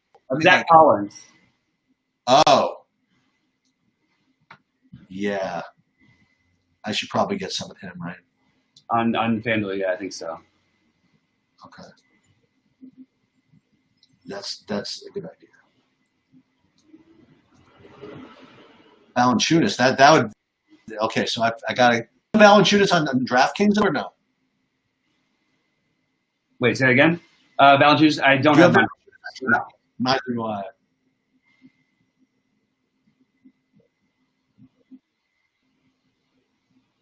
Okay. So any new okay, so for those of you who are just getting here, right? It's 3:30. This is interesting. I wonder how the other nights are dealing with this because it's live for live for multiple sports, which I don't. Yeah. Has that ever happened? We had some things like this in the past, but not quite like this.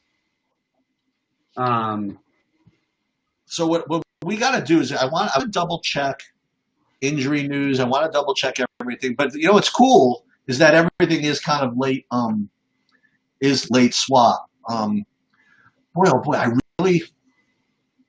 So I got to change all. I got to do something. On FanDuel for me, Wesley. I get it. I completely get it, and I could end up fighting you if you don't do it. But I'm not doing it myself. DJ Wilson. Yeah. What's the I don't know if you're betting any sports today.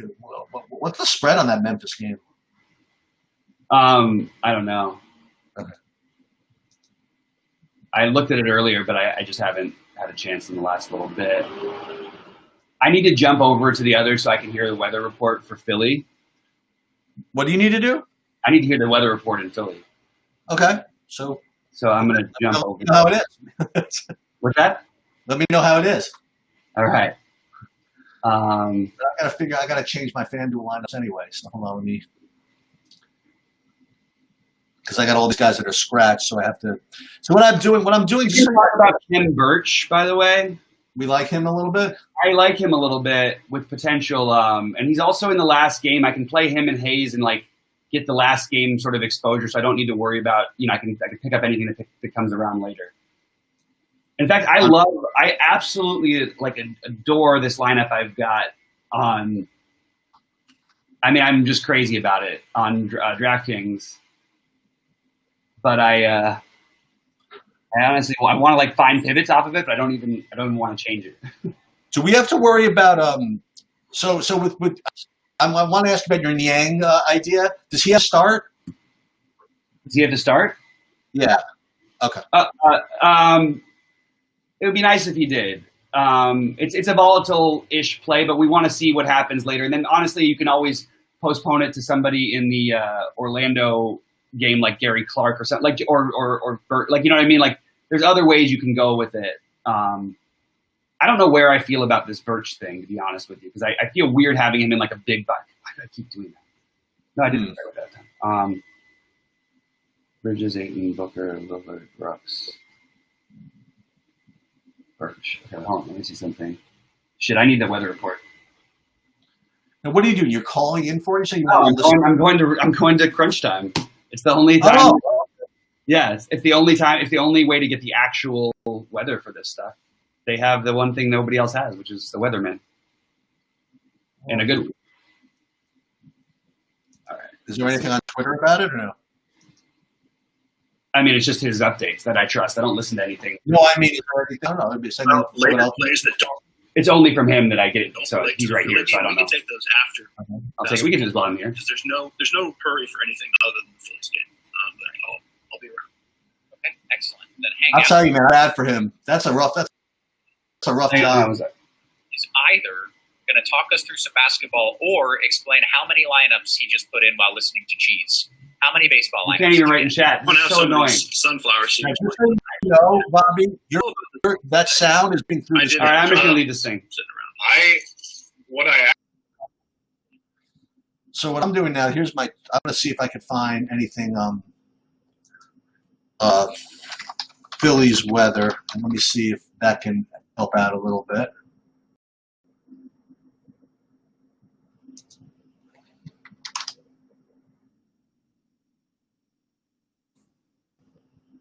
Phillies posting a lineup isn't under the 4 p.m. weather forecast. Philadelphia is in a trouble spot this afternoon. It would be tough to this possible win. They have a lot of canceled games. Now light rain, 3 p.m. rain. Look at all these. Hoping this boundary just north of the ballpark, less than 4 miles, stays there. 4 p.m. schedule stop, drizzle. Wow. Baseball of inches and weather forecast. Baseball teams are artificially close. Oh, this is August 7th. It was postponed to weather. No, that doesn't count. Yeah, this is so wait, so what I'm going to do is I'm sorry, I have to change my I'm going to get rid of all my Phillies just for now.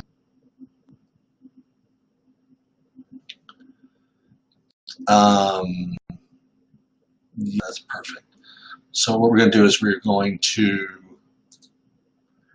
this, and here's how I'm changing out my my baseball lineups now.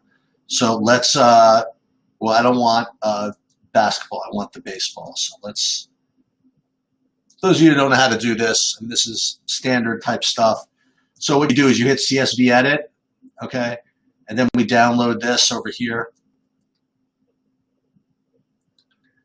And this is actually the so this is the list. And again, I don't really have anything big. I just have all these are $4. So I already have my replacement. I ran an optimal using one of the optimizers and my exposures over here. So what you just do is you just copy here, and then, well, actually, hang on.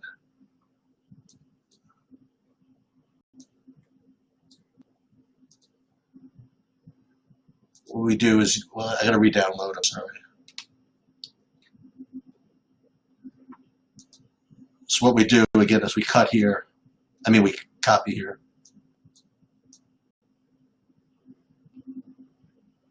Copy my lineups here. And then paste them here. Boom. Got all the way to the end. What you did. Save it. And then come back up here, upload, and edit. Pray it works. And we're ready to go. Okay, so we're good with baseball, I think. Well, let's just make sure this, I don't know why it still has Meadows. That shouldn't be right. Let's see, hold on. Again, as I said, FanDuel's been kind of laggy. Let's just double check and make sure. I don't know, to me, it's a little too much risk. I know Bobby likes to play those speculative weather plays. So I don't know, when Bobby comes back, I'll ask him about it. Hold on, I don't want this on baseball. FanDuel, I could definitely make some changes with the way FanDuel does their okay, so this is all good. So we do have 90% Darvish here, which is fine. Let's go back to my NBA builds. And then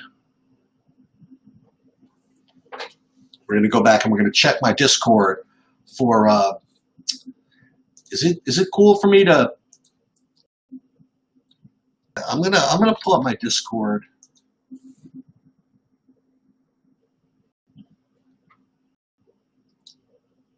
That's what we should do. We should do a. We should probably have. If we had enough people, we could do our own Discord channel. I think. So here, like all the different. I'm not as much of a Discord junkie as a lot of people. I mean, I know that they have a lot of different Discord channels. That's still doing whatever. So I got a bunch of these. So let me just. This is this one. Here's my State Kings one. And this is going to be baseball. Basketball, we have, just want to see any starters or anything like that. Nothing really. Let me see anything about baseball. I don't see anything yet. Bryant scratched. Is that right? So Roth is saying he thinks it'll play. Yeah, I don't know. Let me go back to my Phillies and see what I got here.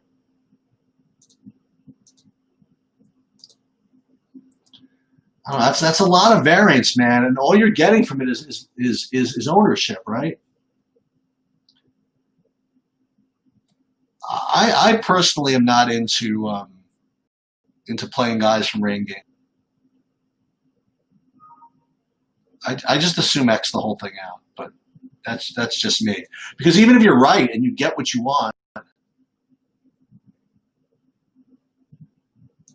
okay. So let's edit this out. Let's play some.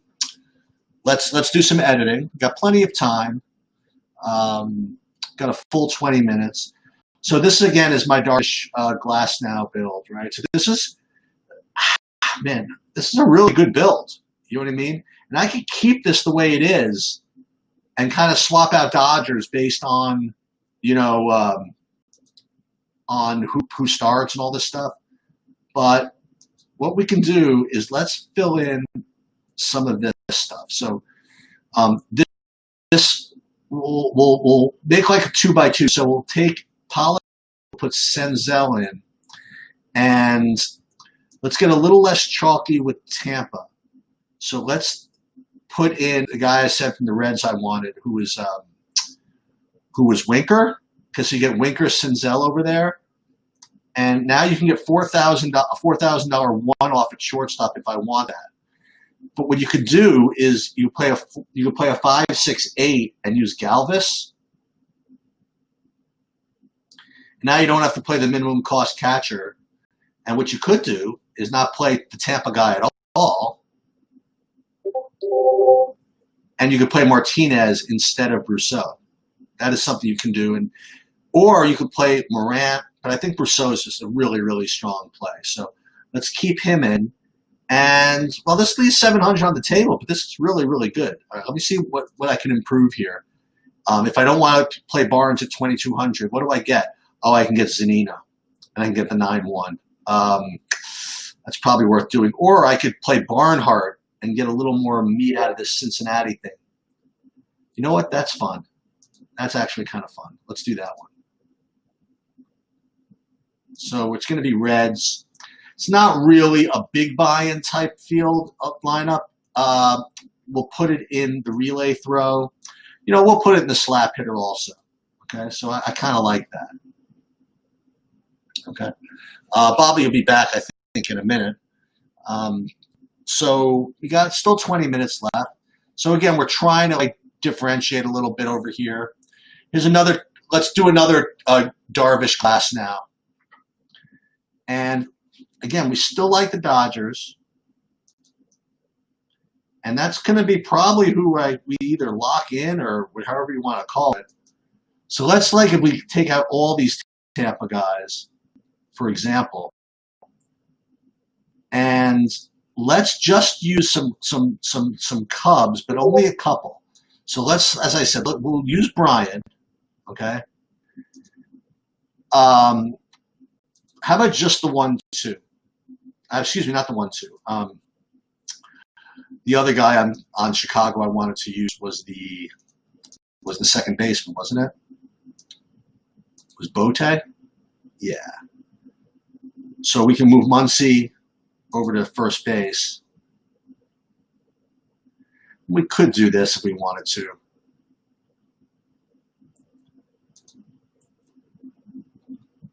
So this is a little different, I guess.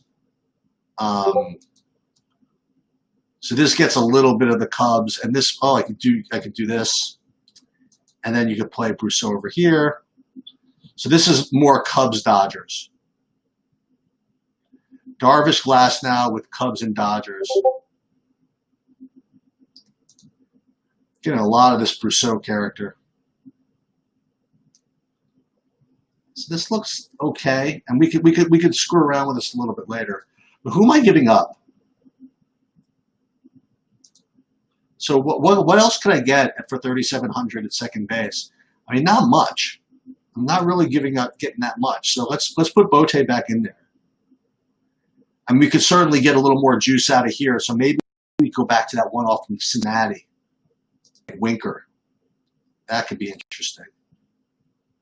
Okay. So let's do that. Okay. And once again, it's more of one of these types of tournaments. So let's just put that in. Very good. All right, so where are we on time? 17 minutes? Plenty of time, as I like to say. So again, we have Darvish in 80%. We have Discofani and Glass now carrying on the rest of it. So now what I think I would like to do is play that Burns guy over them. And I have to figure out where I want to do it. So this one I have, I'd like to put it in a big buy-in one. So let's do that one. Not a big one, a kind of a lottery ticket one. So let's put this in. Let's take out Discofani and we'll put in Burns.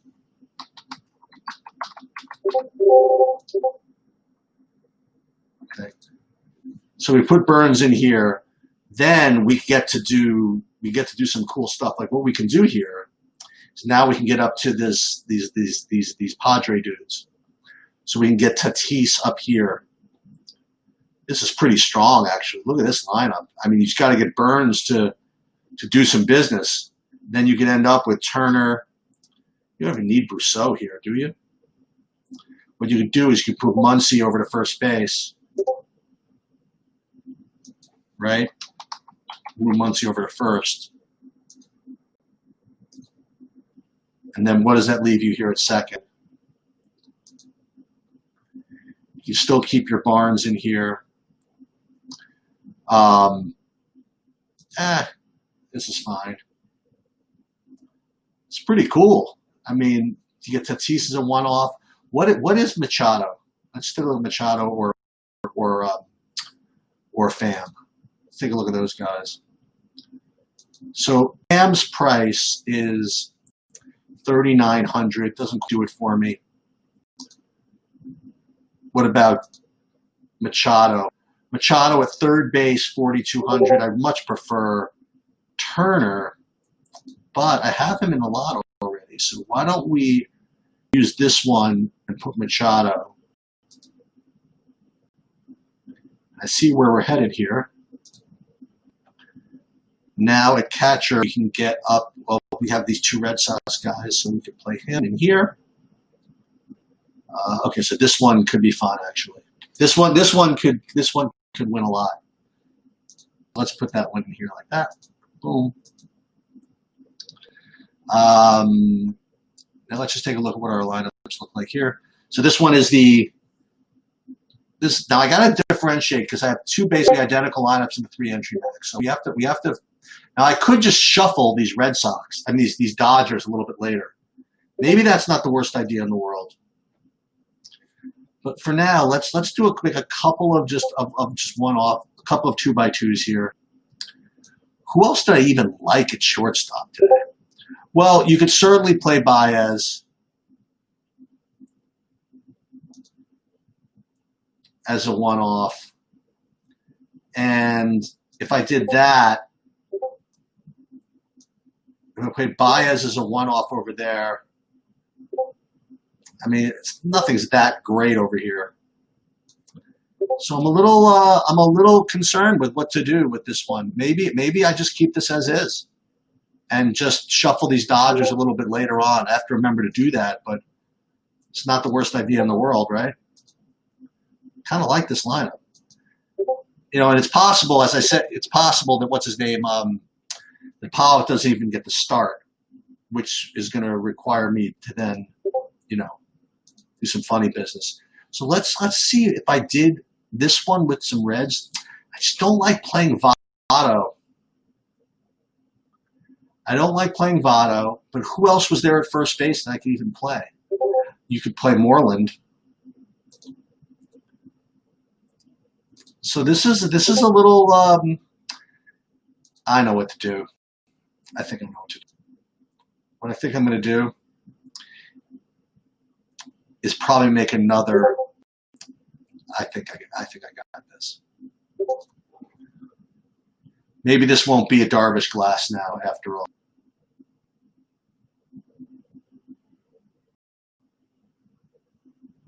Oh, so did I do something stupid? I hope I didn't do anything stupid here. Let's see. So Chris Bryant is scratched. What is going on with these lineups?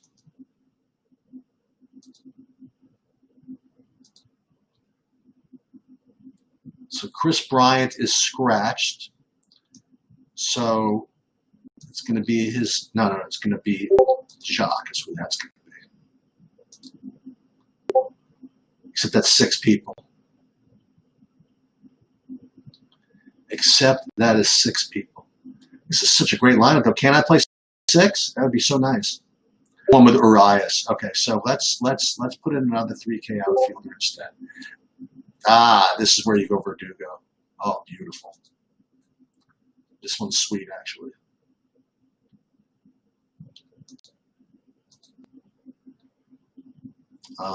Okay, so we're swapping that one out. One more Chris Bryant lineup.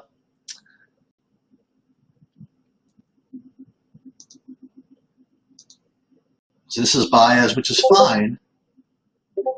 And we could play Castellanos here. And what we're going to do in this one is then get off this shortstop. You can go back to a Dames as pretty strong value, actually.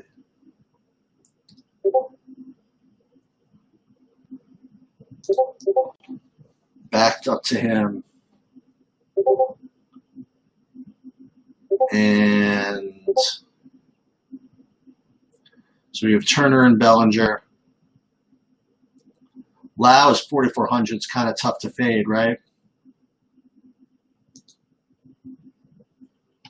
So let's play the lower owned red, as we were talking about.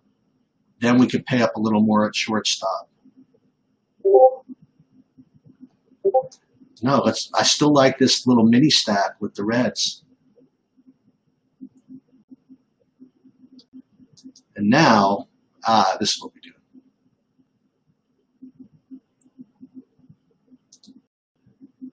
And we can get up to Muncie here. And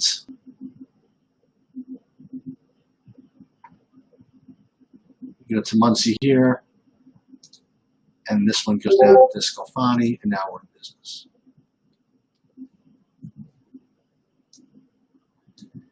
And this is good. I don't need to do this at shortstop, though. Let's put Hernandez in and see if he can't get a start, and then we can always change this.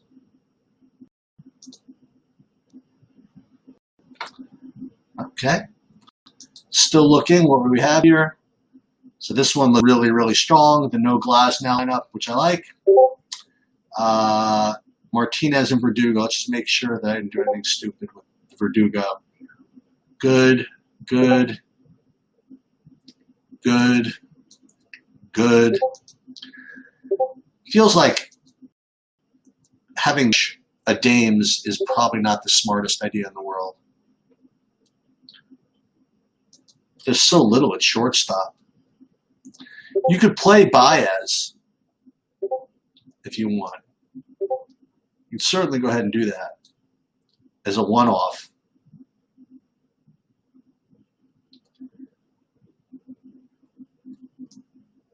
Or you can go all the way up to Tatis. Now, if you did that, then you'd have to get really, really funky, you know, in some of these other spots. What you could do is, again, do another Glasnow pivot. And this is where you could pay down at pitcher, right? And this is another one you can go play Burns.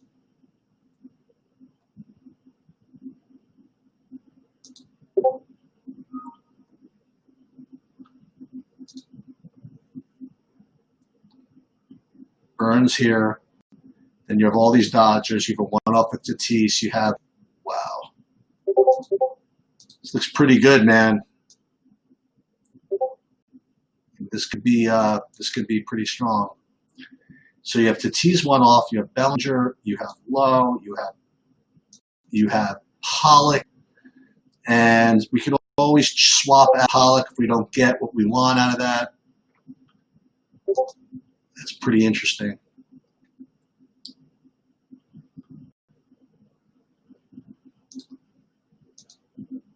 Okay, let's try it. Okay, so 11 minutes left. Let's see what we have going here. Now, unfortunately, we are going to have to kind of mess around because we don't have the Dodgers lineup yet. But this looks really, really good. But what we can do here is we can move this one up to Urias again, which would be really, really cool.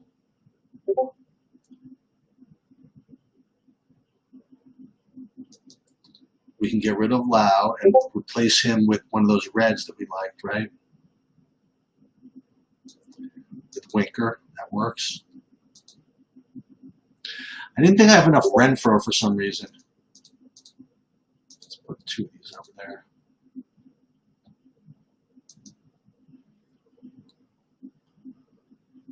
So there's two entries here. That's fine.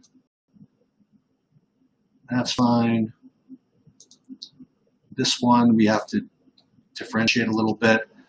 So we'll take out Pham.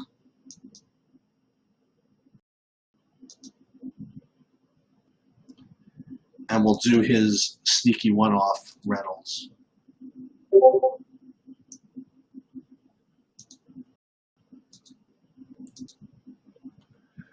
That looks pretty good, right? Let's make sure Bobby's not trying to get inside.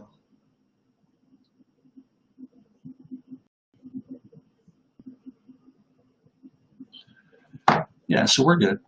So we got, what, 5-10 minutes? So let's take a look and let's see where I'm at. So first, my exposures look pretty good. I'm 100% Muncie. Maybe I don't need to be 100% Muncie, or maybe I do. There we go. So we got 100% Muncie, basically 80% Turner. Hey, why not? Got to take stands somewhere, right? So Muncie and Turner, we're going to have 100% of. Bellinger, like 87%. So it's basically Dodger City, right? That's the idea. Only 20% Renfroe. I think I have 2 lineups in here, right? Yeah. So let's screw around with this a little bit. I just like this idea of having Barnes as part of this. Part of this overall stack. Although, so now I have 1,000 more to spend. I could spend up at shortstop. I could do a lot of stuff. So what we can do is pay up more here. And now we can get Lau over here. There you go. Oh, that looks really good, actually. Very good. So we have mostly uniques. Let's just see. So this one is in both the, I think the 3 max and the slap, right? No, this one, just one lineup, perfect. This one is one of each, and this fades glass now and uses some Red Sox as kind of leverage. This one has the Reds, kind of like a mini red stack near the end, and that's pretty cool, actually. That's pretty badass. Now this one is 2 lineups, has glass now. Pretty chalky, I guess. But we'll see what happens with these lineups. So overall, let me just look at my exposures. Good. Muncie's my big stand. Brousseau is huge. I have like a lot of him. But okay, that's fine. And he's probably going to be wicked popular. But that's okay. I have ideas. So we need Brousseau to cash. We need Lowry. Okay, I'm content. I'm content with my baseball. Now, what I'd like to do is back to my FanDuel and make sure that I didn't have any Chris Bryants, because I recall having, when I made my last switch, I still had Chris Bryant in my lineups. So let me just make sure I don't have any of him. I think we already accounted for him. Okay, good. Oh no, Bryant's out. Wait, so I still have him. So we don't want him. Okay. So we got to do one more quick build over here. Another channel, so to speak. New build. Got plenty of time. Don't worry about it. It's all good.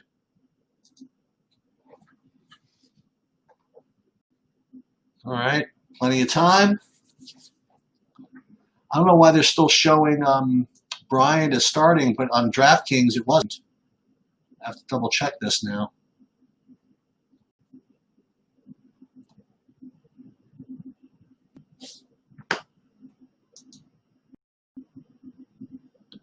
Any questions in here I'm missing? No? Okay.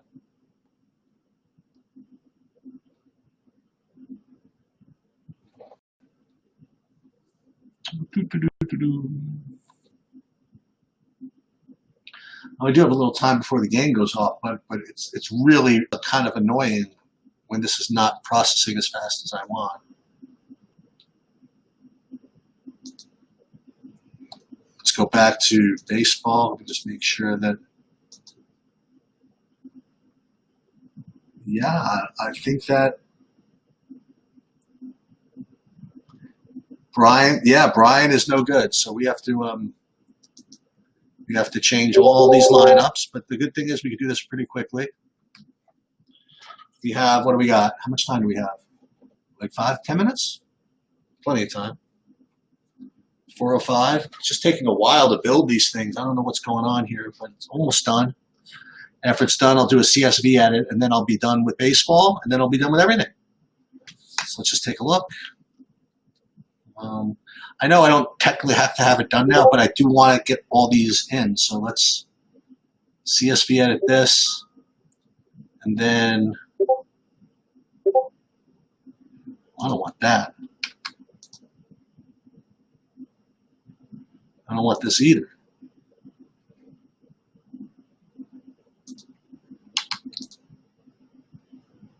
Okay. So, fine. Let me look at players. Let me make sure I have no Chris Bryant in here, which I don't think I do.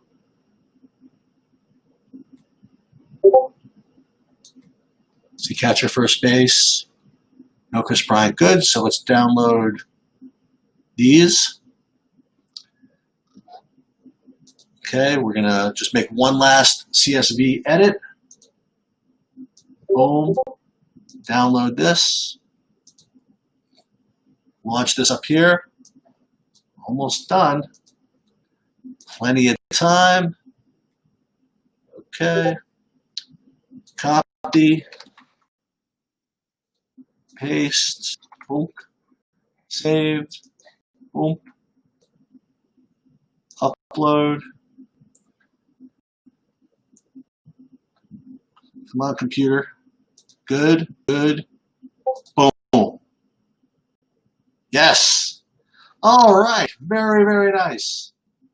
Let me check real quick my Discord, make sure I didn't miss anything basketball-wise, which I always could have. It's possible. NBA. Mavs are starting Boban. They're also starting Curry, which is a little bit annoying.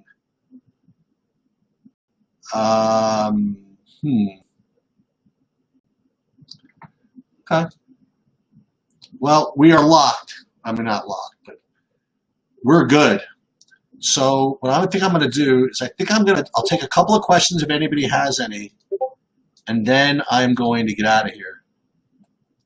Sheets, do you still think Johnny Max is still playing? I don't know.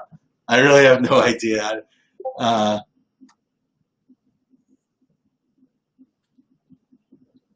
Oh, about Boban? Yeah, just making sure. Yeah, no, I think he must be still playing. I haven't seen him in a long time. It's funny. We live in like the same town. We just kind of travel in different circles. Okay, well, thanks everybody for showing up, and good luck, everybody.